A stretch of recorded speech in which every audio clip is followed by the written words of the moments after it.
Hi, Melanie. So good to have you with us. I love the optimistic approach you're bringing to the table.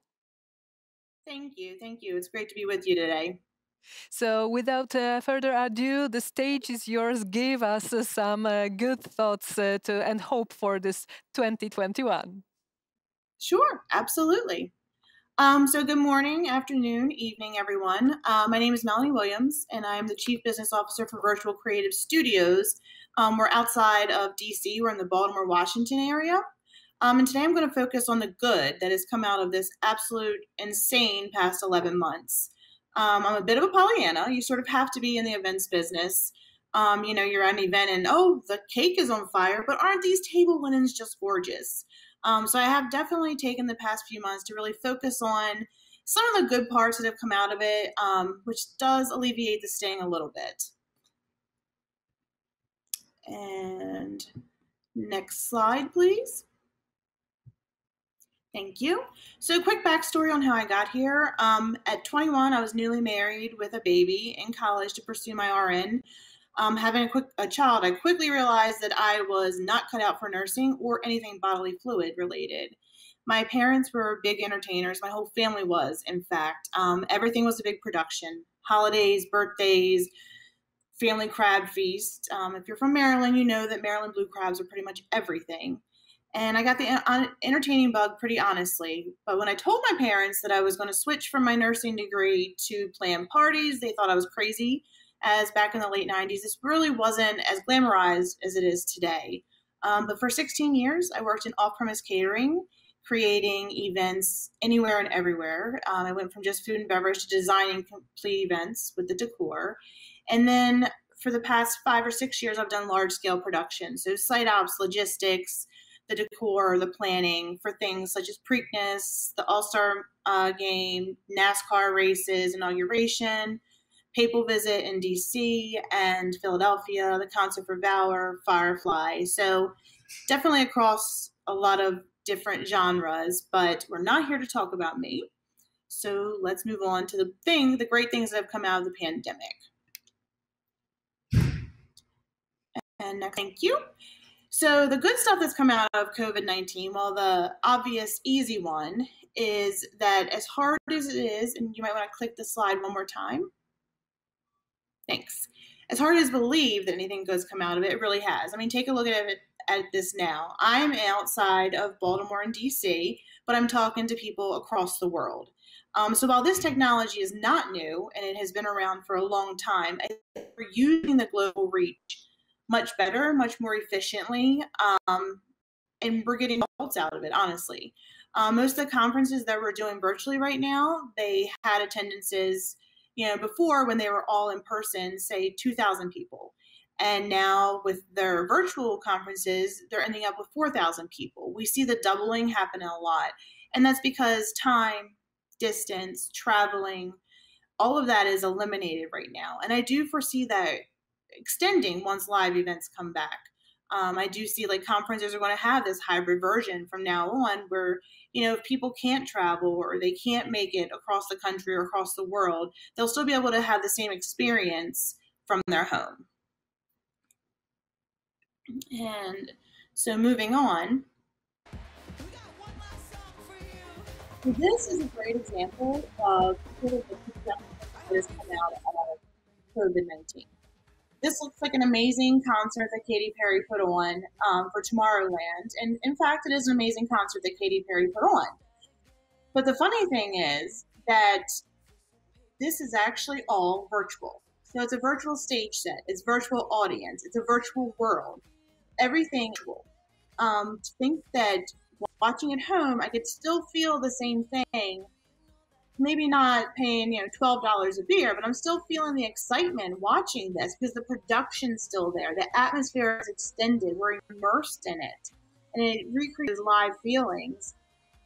But yet I never had to leave Baltimore to experience it. And it's simple technology that has been brought on by something that we always use. And on to the next slide. And here's a quick video of how it's just a green screen just a green screen, and then they immerse them into the virtual world, into the virtual set. And this is just amazing. So basically what we're doing now is working backwards. If you've been in live events, you know that there was renders for everything. There's renders for the venue, there's renders for the design, there's renders for the lighting, for the special effects. These are the renders that are now creating these immersive experiences for the guests at home, because we can't travel to live events to experience. So it's something simple that has been used for a large production. But it also goes even further to just your regular old. And you have to click the slide one more time. Thank you. So green screens, which have been for weathermen and, putting people in virtual spaces, sort of imaginary spaces, has become keeping people separate but keeping them apart. So if you want the illusion that they're together, it's the green screen. It's simple, it's easy, it's nothing crazy, but just to see the little things and then adding that rendering production to see what of an experience you get. Now to some of the more fun stuff. So 360 tours have been around for a while as well. And they're not just venues. You can use them at stadiums, colleges, everything, but it's also rethinking this. So before, people were just using the tours to tour the space, but now they're using these tours as their virtual lobby, as their virtual event space, and letting the guests navigate through them and having calls to action, for a new building, or you're touring a stadium and there is, Tom Brady coming out to say hi and tell you some facts about the stadium. All these things, the possibilities are absolutely limitless. But then you can apply this to other things. Graduations, you can use these 360 tours as their lobby. So it feels familiar. It feels like the school they've been in for 4 years. Their family and friends get to see it and experience it, but it's all virtual. Fireside chats, board meetings, the list goes on and on. And next slide, thank you. So on to a little bit more complex technology, the augmented reality. This is probably one of the things I am most excited about. So augmented reality is not new. It's actually been around since 1968, which I had no idea. I figured that out. The only time I've ever really used it was at Home Depot to actually pick paint for my house. I was like, I don't feel like bringing home samples and holding them up. So with the augmented reality, I was able to see what the color of the paint would look like on my kitchen walls, which was amazing. Now taking that further, next slide, and you have to hit it twice. All right, taking that further, you can move on to all the, one slide back, please. Thank you. All the great things that have come out of it. There's a lot of different ways. You can have product launches. You can have immersive virtual trade show booths. You can have fashion shows. You can have entire car shows or boat shows without people ever leaving their house or without ever having to set up a huge conference arena with a bunch of cars or taking a whole marina and putting boats. All of these things can be done, and they can still go through the cars and go through the yachts to see what they're like. On top of that, it's going to revolutionize the fashion industry, that's for sure, because you really don't have to leave your house, which honestly, as he was saying before, no one really leaves their house now. Everything's on Amazon, so now you can actually see what it's going to look like before you get it. All right. And then this also goes as far as e-learning. So you can have these augmented reality labs, and you can have, these virtual classrooms where you can teach these kids and get their hands into the stuff, even though it's just visually in front of them, but it's not actually there, but it creates that experience and it gives them the know-how to go on and use those applications further in life. So the e-learning is going to be huge. And then the next industry that I'm really hoping that already uses some of it is the sports industry. And this does translate to events quite a bit. So the US, not going to knock us, but we are way behind the rest of the world in fan engagement and the way that we use technology at our stadiums. Right now, we still base our entire home experience watching football from what the commentators tell us. It's a little bit 60-ish, in my opinion. Baseball, hockey, soccer, they use a little bit more of the augmented reality, but football, American football, is way behind. One day there will come a time where you're going to be able to watch football from your house and using the helmet cameras, which are already invented, there's already out there. But instead of like listening to the commentators tell you what you're seeing, you're going to be able to experience it for yourself. You're going to be able to be in that player's body basically and see what they're seeing.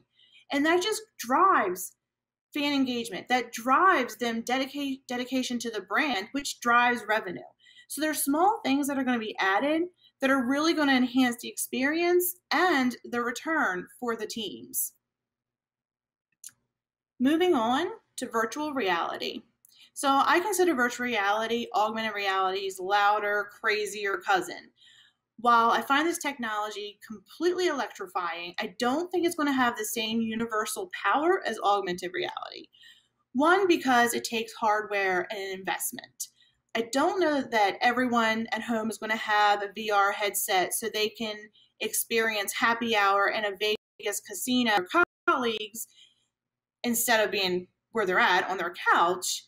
But time will tell if this becomes new. I mean, one day I never thought phones were going to become as crazy as they are. Now we literally carry little computers around wherever we are. Intel uses greatly to put their guests, I think it was the 2017 CES show. They actually had headsets for all of their guests and they immersed in another virtual world. Easy thing to translate to events as long as everyone has the headsets. But there's other ways to use it too. I mean, there's board meetings when you can't be there, but you need to see what's going on. Or for the fans, sporting, I see this very, coming along very tremendously in the next couple of years. Likewise, gaming. Gaming uses it well now, and they're going to continue to use it. And next slide. Yeah, so while I see VR being amazing, I don't think it has the same level as AR. A lot of engagement though when we can't physically be there, especially during these times like COVID, when there is a reason we cannot physically be together. This adds another element that you can add on. And now it's just adding this to events, having these virtual worlds where they can go into and explore, having the virtual world with the 360 tour. So not only are you just viewing it from your computer, but you actually feel like you're walking the space. So these things can go hand in hand and can really create amazing experiences for the attendee, which drive revenue. So why is all this so important? No offense to anyone, one word, millennials. And not just millennials, in all seriousness, and we'll move on to the last slide. I've done a lot of research. Last slide.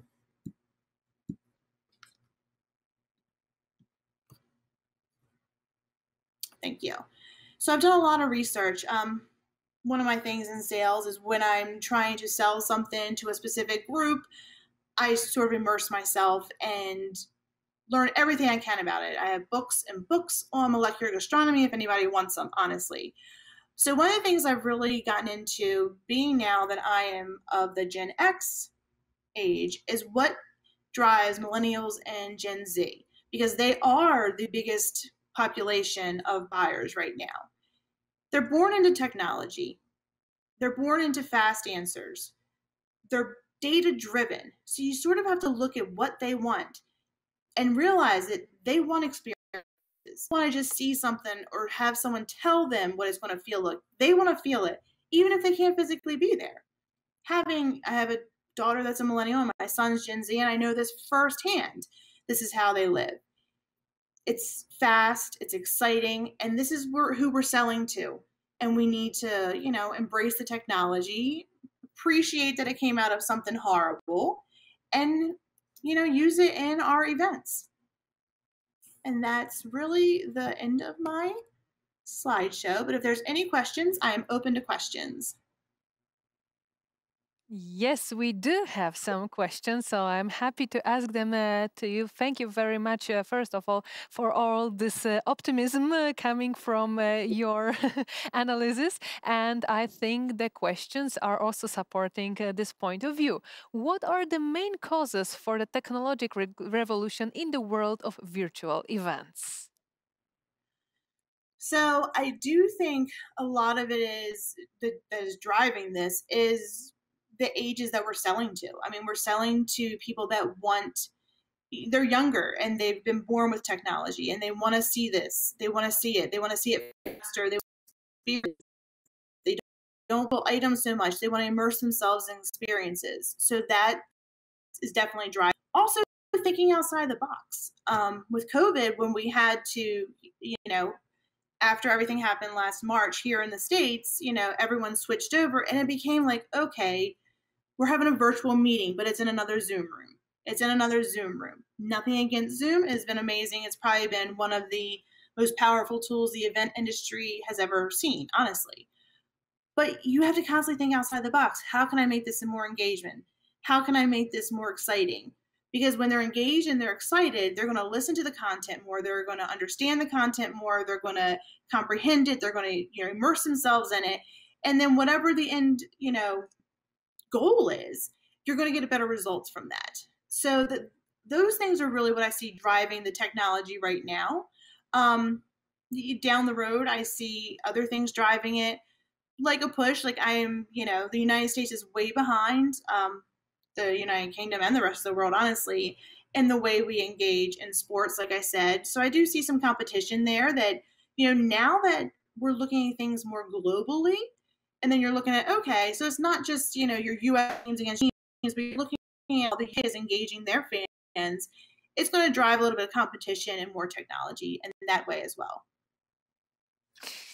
Yes, we have to feel that we are changing with the times also as the generations. So, yes, it is driving us. And one of the signs of the time is the artificial intelligence. And this is the second questions theme. What are some of the other ways that artificial intelligence can be implemented into virtual events?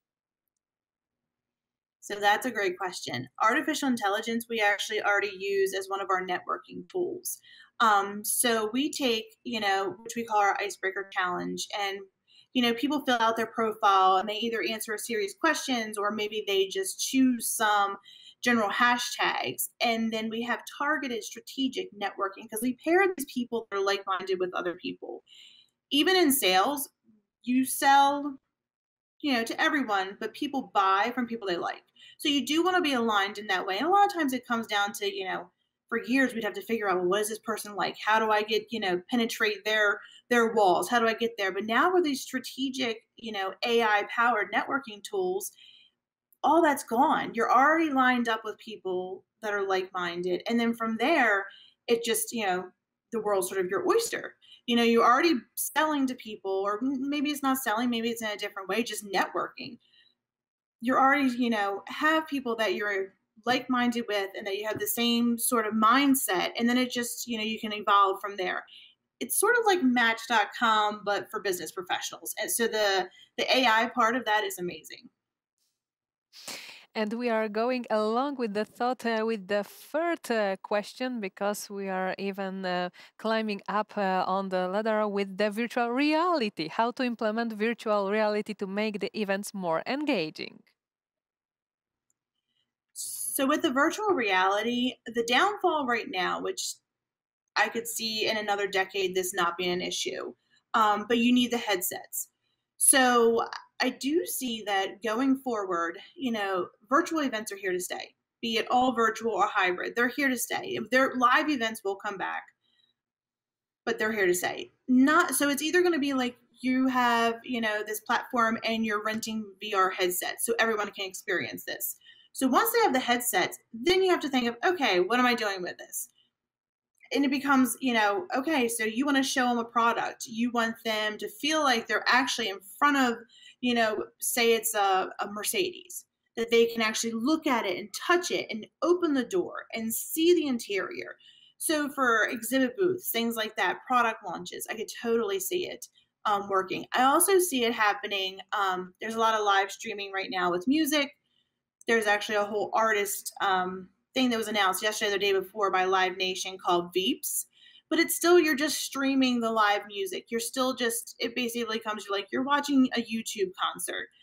Down the road, I see this happening where you have the VR headsets and you're there. You're there, they're in front of you, you know, and even though you're physically not there, the energy is exciting and it really does, you know, put you in a familiar place, and it will, you know, drive the experience to where it's almost equal to the live. I'm never going to say it's going to be equal to, but almost. So they're just two examples of ways to use VR in events.